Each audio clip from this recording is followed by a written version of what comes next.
Hello दोस्तों, welcome to my channel. और आज की वीडियो हम बात करेंगे वॉलीबॉल के बारे में। तो दोस्तों मेरी कोशिश है इस वीडियो में वॉलीबॉल से रिलेटेड जितना भी मटेरियल है मैं आपको इस वीडियो में प्रोवाइड करा दूं, तो इसलिए वीडियो की लेंथ थोड़ी लंबी हो जाएगी। तो दोस्तों ये वीडियो आपके लिए बहुत इंपॉर्टेंट होने वाली है, क्योंकि अगर आप कॉम्पिटिटिव एग्जाम की तैयारी कर रहे हो और इसके अलावा अगर आप फिजिकल एजुकेशन के टीचर हो या लगने वाले हो तो ये वीडियो आपके लिए बहुत इंपॉर्टेंट हो जाती है। और वीडियो शुरू करने से पहले आपसे एक रिक्वेस्ट है, अगर आप इस चैनल में अभी तक नए हो तो प्लीज़ चैनल को सब्सक्राइब कर लें, बेल आइकन को भी हिट कर दें ताकि आने वाली वीडियो की नोटिफिकेशन आपको मिल सके। तो चलिए आज की वीडियो शुरू करते हैं।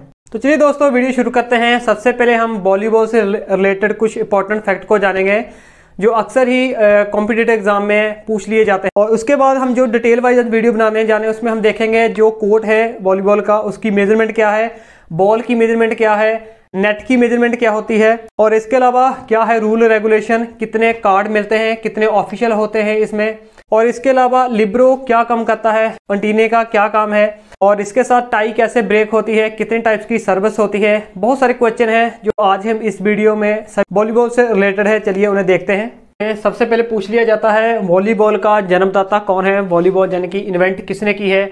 उनका नाम है विलियम जी मॉर्गन।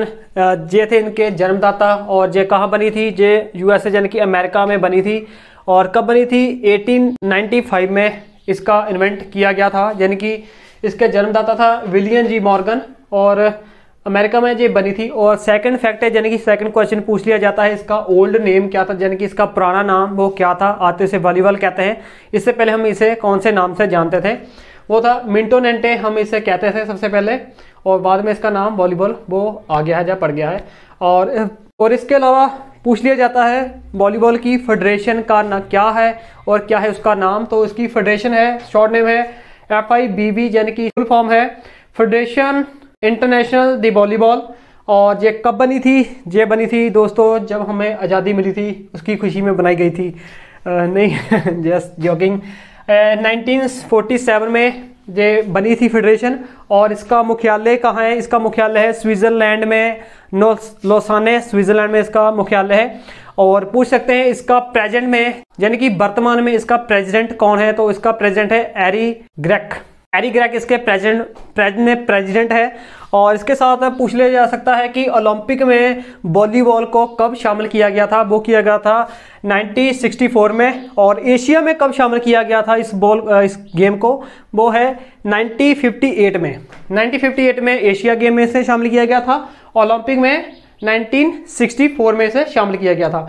और पूछ लिया सकता है, और एक फैक्ट हो रहा है कि इंडिया की जो फेडरेशन है उसका नाम क्या है, वॉलीबॉल की जो इंडिया में फेडरेशन है उसका नाम क्या है, उसे हम कहते हैं VFI, यानी कि वॉलीबॉल फेडरेशन ऑफ इंडिया। और ये कब बनी थी, ये बनी थी 1951 में। और जब भी हमें आज़ादी मिली उसके बाद हमने खेलों में उत्साह लाने के लिए फेडरेशन बनाई था, जो बेहतरीन से बेहतरीन हम प्लेयर डेवलप कर सकें, तो इसलिए हमने बहुत सारी फेडरेशन बनाई है, उसमें से ये भी एक है। और इसके अलावा पूछ लिया जा सकता है वॉलीबॉल किस देश की राष्ट्रीय खेल है, तो ये है दोस्तों श्रीलंका की। इधर नहीं लिखा मैंने, वैसे आपको बता देता हूँ, श्रीलंका की ये राष्ट्रीय खेल है। और हिमाचल प्रदेश की ये राज्य खेल है, स्टेट की खेल होती है अपनी, तो हिमाचल प्रदेश की ये राज्य की खेल है। और पूछ लिया जा सकता है इसका मोटो क्या है, वॉलीबॉल का मोटो क्या है, तो वॉलीबॉल का मोटो है get involved keep the ball flying. तो ये है इसका मोटो। ये थी कुछ बेसिक जानकारी जहां हम इसे इंपॉर्टेंट फैक्ट वो कह सकते हैं। तो आइए हम डिटेल से ब्रीकी से हम इसे समझते हैं। सबसे पहले हम देखेंगे वॉलीबॉल की कोर्ट की मेजरमेंट क्या होती है। तो चलिए दोस्तों अब हम देखते हैं जो वॉलीबॉल का कोर्ट होता है उसकी क्या है मेजरमेंट। तो दोस्तों मैंने जहाँ पर एक टॉप व्यू आपको दिखाने का प्रयास किया है, तो साथ में आपको इससे रिलेटेड पिक्चर दिखाता चलूंगा ताकि आपका विजन वो क्लियर वो हो सके। तो चलिए हम शुरू करते हैं। सबसे पहले देखते हैं कोर्ट होता है जो वॉलीबॉल का, उसकी लेंथ यानी कि उसकी लंबाई चौड़ाई वो कितनी होती है। तो दोस्तों इसकी लंबाई होती है वो होती है 18 मीटर। 18 मीटर इसकी लंबाई होती है। इसकी चौड़ाई होती है 9 मीटर। देखिए 9 मीटर इसकी चौड़ाई होती है और 18 मीटर इसकी लंबाई होती है। और इसे 20 से डिवाइड करती है, उसे हम कहते हैं सेंटर लाइन। और ये होती है एंड लाइन, ये होती है अटैक लाइन। और इस जोन को हम कहते हैं बैक जोन। ये होता है 6 मीटर का, जहाँ से जहाँ डिस्टेंस 6 मीटर। और इसे हम कहते हैं फ्रंट जोन, ये होता है 3 मीटर का। इसके अलावा फ्री जोन का एरिया छोड़ा जाता है इसके आले दुआले कोट के आले दुआले वो होता है, इस साइड को हम छोड़ते हैं, इस साइड को यानी कि लेंथ की तरफ देखें तो इस साइड छोड़ा जाता है 3 से 8 मीटर यानी कि 3 से 8 मीटर, इसे हम कहते हैं सर्विस जोन। और इस साइड को जो खाली स्पेस यानी कि फ्री जोन एरिया छोड़ा जाता है वो होता है 3 से 5 मीटर। तो इसलिए हम देख सकते हैं इस साइड को 5 से 8 मीटर, इस साइड को 3 से 5 मीटर फ्री जोन एरिया छोड़ा जाता है कोर्ट के आले दुआले चारों तरफ। तो अब हम, और इसके अलावा कोर्ट की जितनी भी लाइन होती है उसकी मेजरमेंट होती है 5 सेंटीमीटर की लाइन होती है, जिससे हम पूरे कोर्ट को ड्रॉ करते हैं यानी कि इसे बनाते हैं। जो प्लेयर के बेंच होते हैं वो जो फ्री जोन है उसके बाहर बेंच होते हैं प्लेयर के, एक इस साइड होता है एक इस साइड होता है, और इसके सामने होता है लिब्रो रिप्लेसमेंट जोन, बेंच के सामने होता है लिब्रो रिप्लेसमेंट जोन, और इसके सामने होता है 1.75 मीटर का, इसे हम कहते हैं कोच स्ट्रिक्शन जोन, यानी कि कोच आदेश अपने प्लेयर को देना है वो इस एरिया से आगे नहीं जा सकता, यानी कि 1.75 मीटर से आगे वो इसके नहीं जा सकता, जहां से खड़े होकर या इससे पीछे खड़े होकर जो भी कोच ने अपनी टीम को संदेश देना होता है इससे पीछे वो देता है। और जहां पर बेंच होता है स्कोरर का बेंच होता है, जो स्कोर काउंट करते हैं उसका बेंच यहाँ पर होता है, और इसके सामने होता है सब्स्टिट्यूशन जोन, यानी कि प्लेयर की अदला बदली करते हैं तो जहां से उसका जोन बनाया जाता है जहां से प्लेयर की अदला बदली होती है। तो ये टोटली इसकी मेजरमेंट है कोर्ट की। तो इसके अलावा हम देखते हैं, आगे देखते हैं जो इसका नेट होता है उसकी मेजरमेंट क्या है और बॉल की मेजरमेंट क्या है। चलिए आइए उसे देखते हैं। तो चलिए दोस्तों अब हम नेक्स्ट देखते हैं। अब हम देखेंगे नेट पोस्ट, नेट एंटीना और बॉल की मेजरमेंट। आइए हम इन एक एक करके इसे समझते हैं। तो सबसे पहले हम देखें नेट पोस्ट, यानी कि जिसमें हम अपने नेट को एडजस्ट करते हैं यानी कि नेट लगाते हैं, उसे हम कहते हैं नेट पोस्ट, यानी कि वो पोल होता है। और दोस्तों जो नेट पोस्ट होना चाहिए वो एडजस्टेबल होना चाहिए, क्योंकि मैन में और वुमेन में दोस्तों जो वॉलीबॉल की नेट की हाइट होती है वो डिफरेंस होती है, डिफरेंस होता है दोनों में, तो इसलिए वो एडजस्टेबल होना चाहिए ताकि अपने नेट की हम ऊंचाई बढ़ा सकें या उसे घटा सकें। अब हम देखते हैं जो हमारा नेट पोस्ट यानी कि जो पोल होता है उसकी ऊंचाई कितनी होती है। दोस्तों उसकी ऊंचाई होती है 2.55 मीटर, यानी कि 2.55 मीटर उसकी ऊंचाई होती है, जो इतना ऊपर तक होता है, यानी कि इसकी हम ऊंचाई कह सकते हैं, जहां हम इसकी लंबाई कह सकते हैं। तो अब देखेंगे जो नेट पोस्ट लगा होता है, जो पोल लगा होता है वो उसे उसका साइड लाइन से 1 मीटर बाहर की तरफ होता है, 1 मीटर दूर होता है साइड लाइन से। और अब हम देखते हैं जब पोल टू पोल की दूरी कितनी होती है, यानी कि एक पोल और दूसरे पोल बिटवीन डिस्टेंस होता है वो होता है 11 मीटर। अब हम देखते हैं नेट। अब नेट की ऊंचाई होती है दोस्तों मैन और वुमेन के लिए अलग अलग होती है। तो सबसे पहले हम देखेंगे पुरुष यानी कि मैन की जो नेट की ऊंचाई होती है वो होती है 2.43 मीटर और वुमेन्स की होती है 2.24 मीटर। और इसके अलावा हम देखें जो नेट होती है, नेट की लेंथ कितनी होती है, यानी कि एक पोल से दूसरी पोल की दूरी वो कितनी होती है, नेट की लेंथ होती है वो होती है 9.50 मीटर से लेके 10 मीटर। और इसकी चौड़ाई कितनी होती है, चौड़ाई नेट की होती है 1 मीटर, 1 मीटर इसकी चौड़ाई होती है और इसकी लेंथ होती है तकरीबन 10 मीटर। और इसमें दोस्तों जो खाने बने होते हैं, एक खाना जो होता है वो होता है 10 बाय 10 सेंटीमीटर का और 1000 इसमें खाना होता है पूरे नेट में। और ऊपर एक पट्टी लगाई जाती है नेट में, उसकी जो चौड़ाई होती है वो होती है 7 सेंटीमीटर ऊपर वाली पट्टी, और जो नीचे वाली पट्टी होती है वो होती है 5 सेंटीमीटर की। तो आइए हम देखते हैं नेक्स्ट एंटीना। और दोस्तों आपने देखा होगा इंटरनेशनल मुकाबला अगर आपने कभी देखा टीवी पे, मैं आपको सबका पिक्चर में दिखाता हूँ। इसमें आप देखिए जो नेट है, नेट के ऊपर एंटीना लगाया जाता है। ये एंटीना इसलिए लगाया जाता है ताकि जो हमारी बॉल है उसका डायरेक्शन पता चल सके, तो बाहर तो नहीं जा रही है, इसलिए एंटीना लगा दिया जाता है। तो दोस्तों एंटीने की जो लेंथ होती है 1.80 मीटर यानी कि 1.80 मीटर और इसका रेडियस होता है 1 सेंटीमीटर का। दोस्तों जैसे कि हमारा जो नेट होता है वो 1 मीटर चौड़ा होता है, इसलिए 1 मीटर तो इसकी लेंथ नेट से बराबर होती है और 80 सेंटीमीटर नेट से ऊपर हमें दिखाई देता है।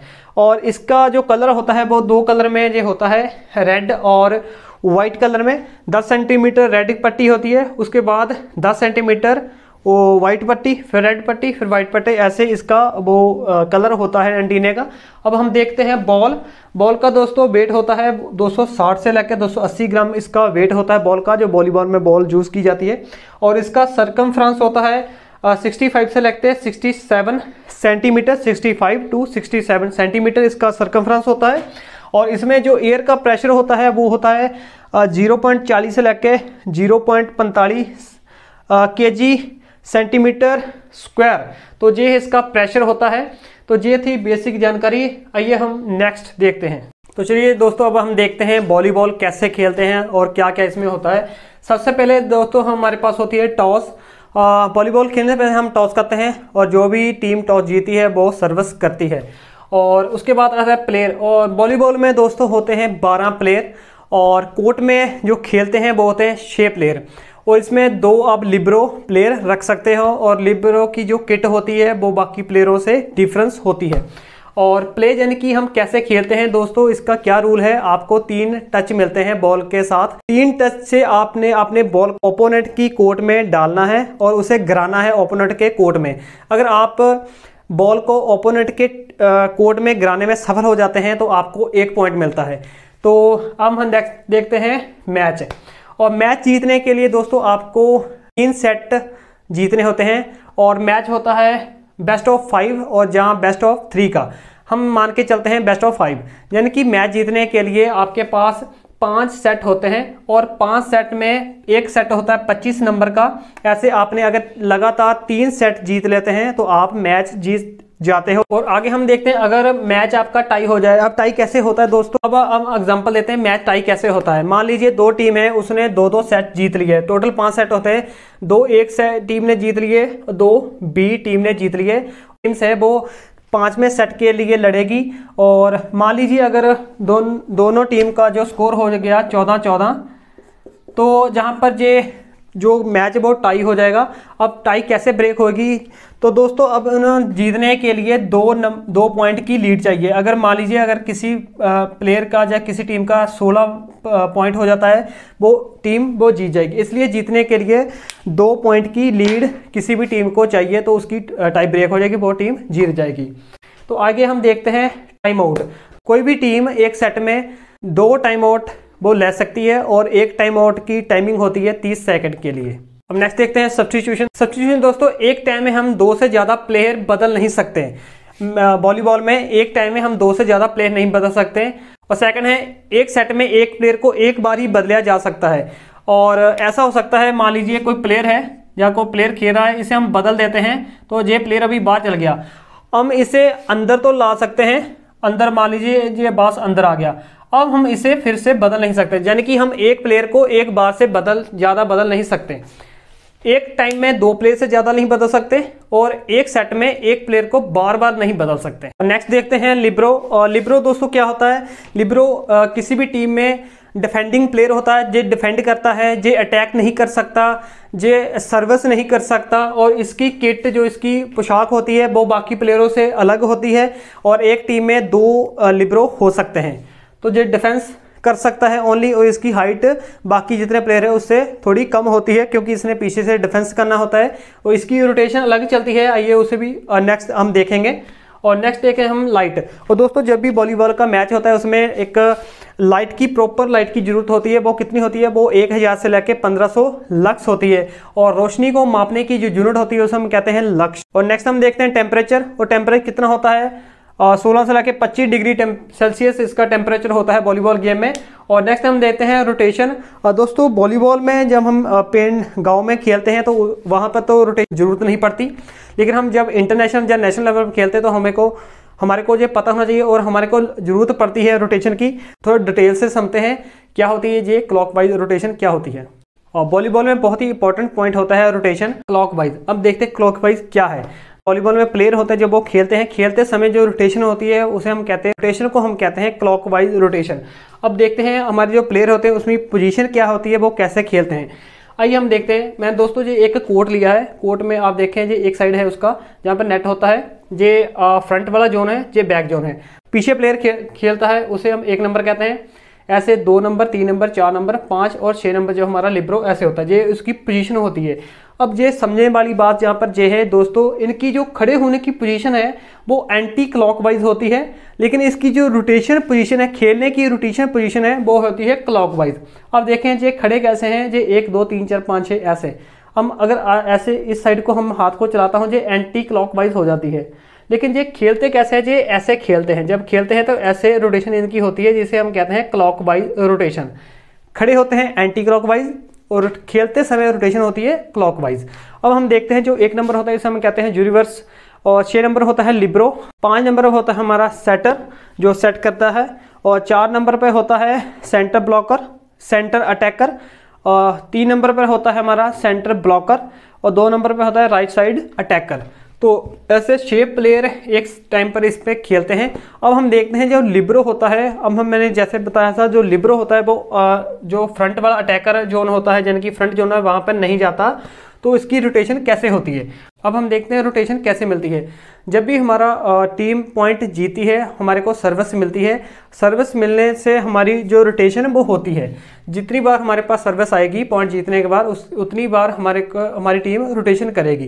तो इस हिसाब से मान लीजिए अगर हमने लगातार पॉइंट जीत रहे हैं तो हमारा जो अगर 2 पॉइंट जीत रही है तो इस पर जो हमारा लिब्रो है वो इधर आ जाएगा, इसके बाद उसको आगे जाना होगा। लेकिन हम क्या करते हैं, लिब्रो को आगे नहीं करते क्योंकि जो डिफेंस का प्लेयर होता है इसे अटैक वो नहीं कर सकता, इसलिए जहां जाने के बजाय जे लिब्रो क्या करता है, जे बाहर आ जाता है, और जहां से बाहर का जो प्लेयर वो जाएगा अंदर और 1 नंबर प्लेयर आ जाएगा बाहर, और जो 6 नंबर लिब्रो फिर से जाएगा जहां पर यूनिवर्सल के स्थान पर। अभी हम हमारा लिब्रो जहां पर चला गया, अब जैसे ही फिर से रोटेशन होगी हम पॉइंट जीतेंगे, उसके बाद फिर इधर इस साइड आ जाएगा, फिर इस साइड आ जाएगा, फिर जहां जाने के बाद जहां जाने से पहले वो बाहर आ जाता है, और बाहर आने के बाद एक बाल का प्लेयर जो हमारा होता है वो अंदर जाता है, और जो 1 नंबर प्लेयर होता है वो बाहर आ जाता है, फिर लिब्रो इस जगह पर फिर से चला जाता है। तो इसी तरह जो लिब्रो जो होता है उसकी रोटेशन चलती रहती है गेम में। तो नेक्स्ट हम देखेंगे ऑफिशियल कितने होते हैं और कौन से कार्ड इसमें होते हैं। तो दोस्तों इसमें ऑफिशियल होते हैं वो होते हैं, एक होता है फर्स्ट रेफरी, एक होता है सेकंड रेफरी।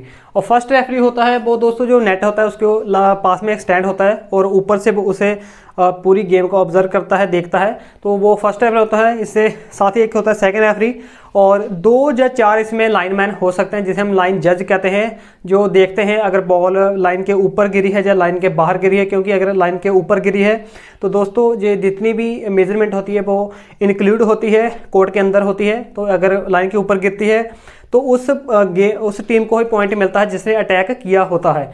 अगर लाइन से बाहर गिरती है तो वो बॉल आउट हो जाती है। तो इसलिए जो लाइन जज होते हैं 4 होते हैं, 2 भी हो सकते हैं, 4 भी हो सकते हैं, डिपेंड करता है किस टाइप का आप टूर्नामेंट ऑर्गेनाइज कर रहे हो, तो उस हिसाब से आप जो लाइन जज है वो रख सकते हो। और इसके साथ एक होता है स्कोरर। तो स्कोरर मैंने आपको बता दिया उसका कहाँ पर टेबल होता है। और हम देखते हैं नेक्स्ट देखते हैं कार्ड इसमें कौन कौन से होते हैं। एक होता है येलो, एक होता है रेड। अगर फर्स्ट टाइम अगर कोई प्लेयर मिसबिहेव करता है या रूल तोड़ता है उसे वार्निंग के तौर पर येलो कार्ड दिखाया जाता है। अगर फिर से वो प्लेयर ऐसे मिसबिहेव या रूल तोड़ता है तो उसे रेड कार्ड वो दिखा दिया जाता है। अगर फिर से वो जे रिपीट करता है अपना मिसबिहेव या अपना रूल तोड़ता है तो उसे अगर एक हाथ में दोनों कार्ड शो कर दिए जाते हैं तो इसका मतलब है कि वो प्लेयर अभी सेट से बाहर हो जाएगा। जो सेट चल रहा है 25 नंबर का उससे वो बाहर हो जाएगा, वो सेट नहीं खेल पाएगा। 4 नंबर कंडीशन आती है जब रेफरी अपने दोनों हाथों से दोनों कार्ड एक एक अलग अलग शो करता है, इसमें येलो इसमें रेड होता है, और जिस प्लेयर को दिखाता है वो प्लेयर मैच से बाहर हो जाता है। तो ये 4 टाइप्स के 4 रूल होते हैं इसके कार्ड शो करने के अंपायर के। तो ये आज की वीडियो थी। तो दोस्तों आपको वीडियो अच्छी लगी, कुछ नया सीखने को मिला तो प्लीज़ दोस्तों अपना सपोर्ट दिखाएं और वीडियो को लाइक करें, दोस्तों के साथ शेयर करें और नीचे कमेंट जरूर कर दें, इससे मुझे मोटिवेशन मिलता है और मैं आपके लिए ऐसे अच्छी वीडियो बनाता रहूँगा।